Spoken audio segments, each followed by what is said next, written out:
Chapter 34. Oh, insert name here. Please hear us and fill in blank. What is this, Mad Libs?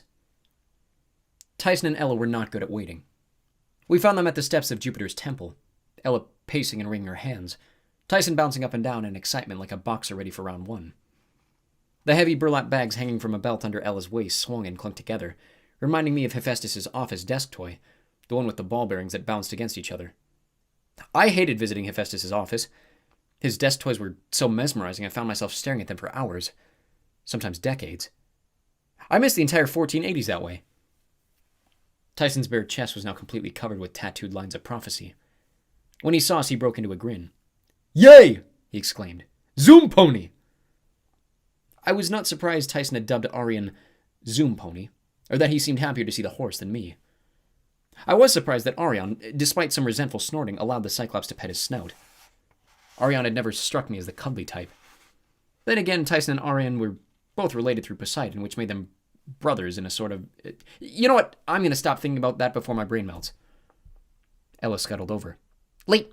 Very late. Come on, Apollo, you're late." I bit back the urge to tell her that we'd had a few things going on. I climbed off Arion's back and waited for Meg, but she stayed on with Hazel. "You don't need me for the summoning thing," she said. "I'm going to help Hazel and unleash the unicorns." "But Godspeed," Hazel told me. Arion vanished, leaving a trail of smoke down the hillside and Tyson patting empty air. "Oh," the Cyclops pouted. "Zoom Pony left." "Yeah, he does that." I tried to convince myself Meg would be fine. I'd see her soon. The last words I ever heard from her would not be, "Unleash the unicorns." "Now, if we're ready..." "Late. Later than ready," Ella complained. "Pick a temple. Yes, need to pick." I need to... Single god summoning." Tyson did his best to roll up his pants while he was hopping over to me on one foot. "Here, I'll show you again. It's on my thigh." That's okay," I told him. I remember. It's just... I scanned the hill. So many temples and shrines. Even more now that the Legion had completed an Jace-inspired building spree. So many statues of gods staring at me. As a member of a pantheon, I had an aversion to picking only one god. It was like picking your favorite child or your favorite musician. If you were capable of picking only one, you were doing something wrong. Also, picking one god meant all the other gods would be mad at me. It didn't matter if they wouldn't have wanted to help me or would have laughed in my face if I'd asked. They'd still be offended that I hadn't put them at the top of my list. I knew how they thought. I used to be one of them. Sure, there were some obvious no's. I would not be summoning Juno. I wouldn't bother with Venus, especially since Friday night was her spa night with the Three Graces. Somnus was a non-starter. He'd answer my call, promise to be right over, then fall asleep again. I gazed at the giant statue of Jupiter Optimus Maximus, his purple toga rippling like a matador's cape. "Come on," he seemed to be telling me. "You know you want to." The most powerful of the Olympians. It was well within his power to smite the Emperor's armies, heal my zombie wound, and set everything right at Camp Jupiter, which, after all, was named in his honor. He might even notice all the heroic things I'd done. Decide I'd suffered enough and free me from the punishment of my mortal form. Then again, he might not. Could be he was expecting me to call on him for help. Once I did, he might make the heavens rumble with his laughter, and a deep divine, "Nope!" To my surprise, I realized I did not want my godhood back that badly. I didn't even want to live that badly. If Jupiter expected me to crawl to him for help, begging for mercy, he could stick his lightning bolt right up his cloaca maxima. There'd only ever been one choice. Deep down, I'd always known which god I had to call. "Follow me," I told Ellen Tyson. I ran for the Temple of Diana. Now, I'll admit, I've never been a huge fan of Artemis's Roman persona. As I've said before, I never felt like I personally changed that much during the Roman times. I just stayed Apollo. Artemis, though. You know how it is when your sister goes through her moody teenage years? She changes her name to Diana, cuts her hair, hangs out with a different, more hostile set of maiden hunters, starts associating with Hecate and the moon, and basically acts all weird. When we first relocated to Rome, the two of us were worshipped together, like in the old days. Twin gods with their own temple. But soon Diana went off and did her own thing. We were just not the same like we used to be. When we were young and Greek, you know. I was apprehensive about summoning her Roman incarnation, but I needed help. And Diana, was most likely to respond, even if she would never let me hear the end of it afterwards. Besides, I missed her terribly. Yes, I said it. If I was going to die tonight, which seemed increasingly likely, First, I wanted to see my sister one last time. Her temple was an outdoor garden, as one might expect from a goddess of the wild. Inside a ring of mature oak trees gleamed a silver pool with a single perpetual geyser bubbling in the center. I imagine the place was meant to evoke Diana's old oak grove sanctuary at Lake Nymia, one of the first places where the Romans had worshipped her. At the edge of the pool stood a fire pit stacked with wood, ready for lighting. I wondered if the Legion kept every shrine and temple in such good maintenance, just in case someone got a craving for a last-minute, middle-of-the-night burnt offering. "Apollo should light the fire," Ella said. "It'll mix ingredients." "I'll dance," Tyson announced. I didn't know whether that was part of the ritual or if he just felt like it, but when a tattooed Cyclops decides to launch into an interpretive dance routine, it's best not to ask questions. Ella rummaged in her supply pouches, pulling out herbs, spices, and vials of oils, which made me realize how long it had been since I'd last eaten. Why wasn't my stomach growling?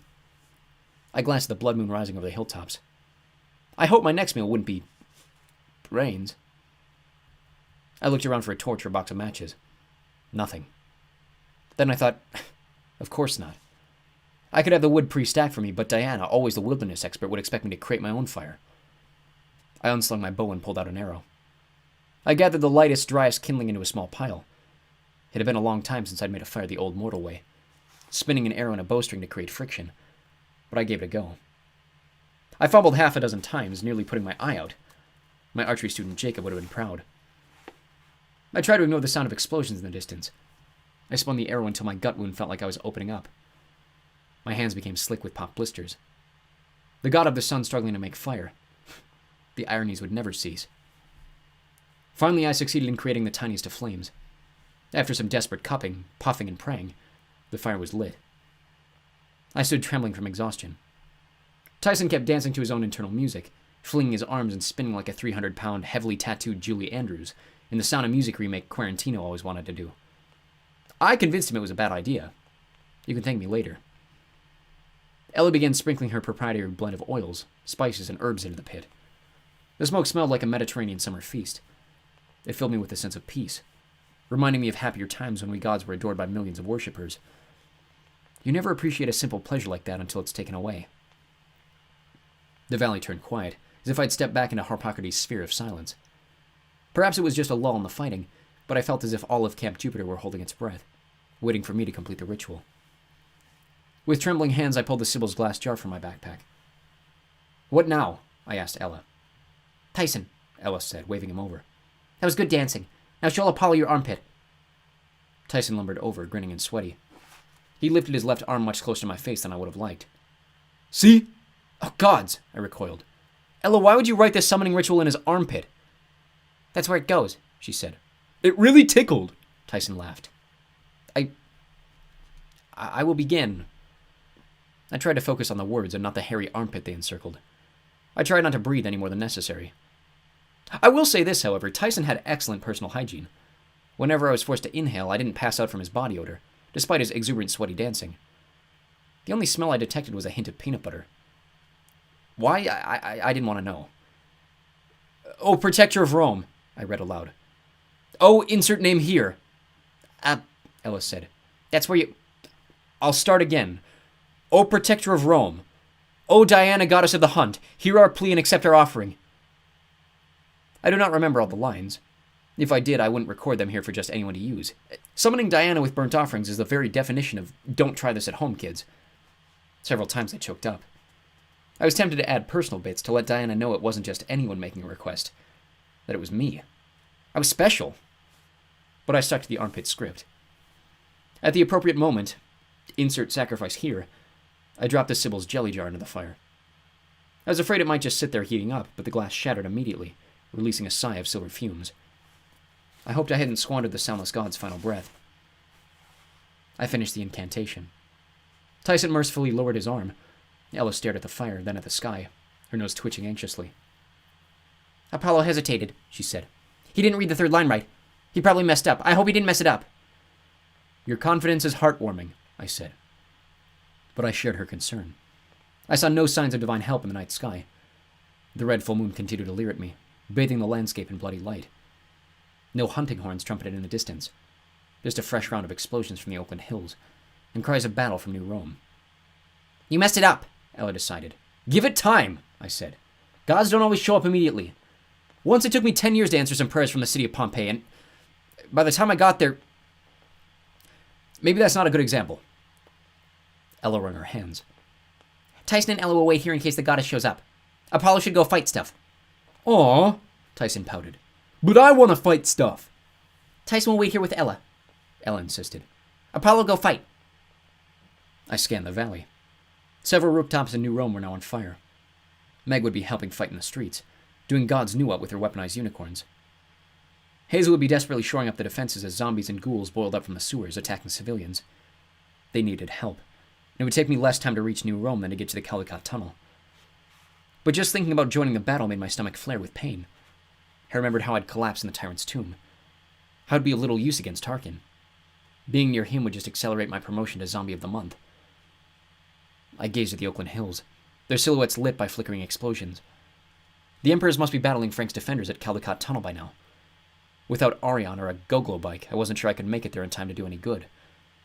But it seemed like my least horrible option. Charge, I said miserably. I jogged off across the valley.